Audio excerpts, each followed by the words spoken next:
again. So, just the other day, I spoke to you a little bit about the importance of using different approaches with different tools, and I explained how easy it is to fall into a habit of using the same old approaches with new routes to market. Now, to be successful in using the tools that you have to respect the tools. And in particular, I was referring to LinkedIn. So I said I would share with you 5 crucial habits for successful leads from social media. And here they are. Number 1, respect the connect. LinkedIn is about individuals and not a company, so now you are not connecting with a business or an inanimate object, and nor are you sending an email to a blank face. So when you ask to connect with someone, either just send the invitation on its own or send a considerate message about them. Don't send messages that are the same as the sales emails. This is not the same platform. Read the person's profile and understand it. If you don't understand it, then note that as something that you want to know about them. You can use this later on, of course, when you're having a conversation to show them that you are interested in them. If you want to attach a message to an invite, make sure it's a message that shows that you have taken the time to look at their profile. In other words, tell them why you are interested in connecting with them. Okay, so that's number 1, respect the connect. Number 2, build rapport. Now, if you are accepted as a connection, then don't immediately translate that as an invite to sell to them. Once again, it can come across too direct or even intrusive. I know LinkedIn is a platform for sales, and it's a great one, but it is almost as personal as being face-to-face with someone. So would you just go up to someone and shake their hand and then immediately ask them to buy your offering? Of course you wouldn't. You would work toward it by building a rapport first, right? If you're not getting responses from your connects, then this could be the very reason you're not. So as I said in point 1, use the information from their profile and their posts or their activity to start meaningful conversations with them. Be honest about your thoughts about their posts too.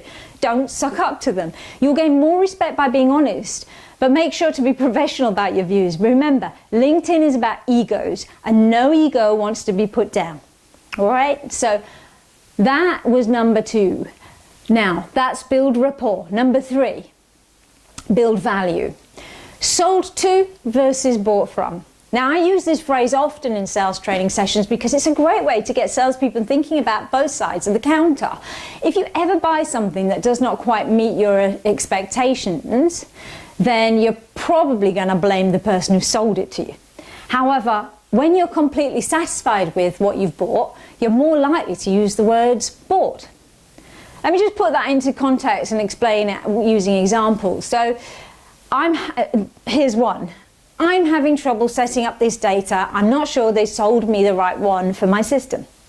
Right? So that's the sold to. Alternatively, oh wow, I'm so glad that I bought this. It's so easy to set up. You see the difference between sold to and bought from? So what happens is you credit the buyer when it's right and you curse the salesperson when it's wrong. This is actually how consumers do think, and salespeople need to learn from it. So hone your behaviors according to it. People on LinkedIn want to buy, not be sold to. And the best way to do that is to look at successes like Shay Rowbottom on LinkedIn. She does amazingly well. She doesn't do the hard sell. She shares knowledge and helpful tips which build her credibility and respect. Then people buy from her because she's showing them the value of what she has to offer them. Do what she does. It works. Your prospects will see your posts as soon as you're connecting. So your posts need to be valuable to them. Remember, LinkedIn acceptances are like getting an invite to a party. Don't make them regret it by making their party about you. Okay? So, number 1, we have got respect the connect. Number 2, build rapport. Number 3 is build value. So number 4, be organized. Many LinkedIn experts would tell you to be consistent with your appearances on LinkedIn, and they would be right, of course they would. But to do that, you have to find a way of being organized, because it's easy to fall into treating LinkedIn as a totally separate activity, which will then lead to compromise on time.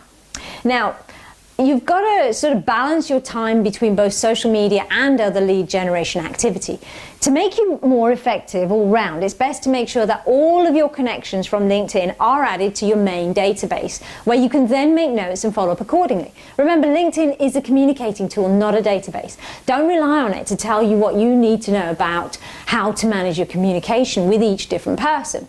Likewise, you should aim to find all your other prospects on LinkedIn so you can use that tool to reach as many of your data prospects as possible. Now, you will only really be able to manage everyone if they exist in one pool where you can pick and target them more effectively. So it is important to make sure that everyone, no matter which communication tool you use, whether it's a phone, email, LinkedIn, they all need to pool into one database. On your database, it might be useful to know your contacts' preferences on communication as well. So if it's noted in your data, then again, it helps you to target the right people and work more effectively with your time, hence manage the value that you put out there. Okay, and value is important. Okay, and the last one, number 5, don't use it alone. I love LinkedIn, but don't forget the other social media platforms. All social media can help with lead generation. I think Facebook is a great one for those of you who sell direct to the end user. Take the principles of what I said for LinkedIn and use it on Facebook. Instagram and Twitter, they demonstrate what a company or a business is currently focused on and how they have adapted to the environment. Right now, for example, many organizations are either trying to be recognized for their efforts to fight this pandemic, or they are giving out helpful humanitarian-based advice to help people get through the challenge. Some are doing both.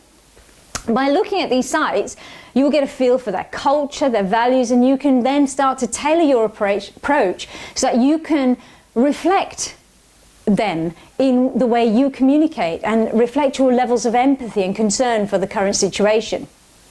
Just one note though, Twitter is a platform where you might be able to make yourself a little bit more visible than on Instagram. Instagram is probably more for you to view as opposed to make comments. Listen, social media of any kind though is an aid, not a standalone lead generation tool. As I said in point 4, you have to organise your time so you can obtain the optimum out of all the channels.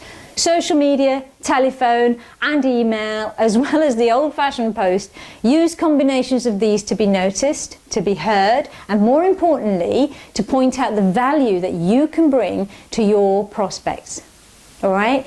So I will summarize once again. We have number 1, respect the connect. Number 2, I said to build a rapport before you dive in there. Number 3 is to build value in what you're putting out there. Number 4 is to be completely organized, because there is a lot that you have to manage here. And number 5, don't use social media on its own. Use a combination of all the different tools, put them all in one place, and get out there and do what you do. Right now, this is probably a pretty important tool for you because it's difficult to get hold of people. However, having said that, don't stop phoning, because I have heard that people are getting through and are being able to have conversations. On the other hand, remember, if you're not getting through, you're not being able to have conversations, people have families that they're trying to deal with, they're trying to juggle with home life as well as work. So you've really got to just think about the fact that perhaps that person doesn't have that space to go away and shut themselves away and have phone calls. Perhaps that person is better to be reached through text messages, email, social media. But again, ask them. And good luck during this time. Again, stay safe. I'll speak to you soon. Take care.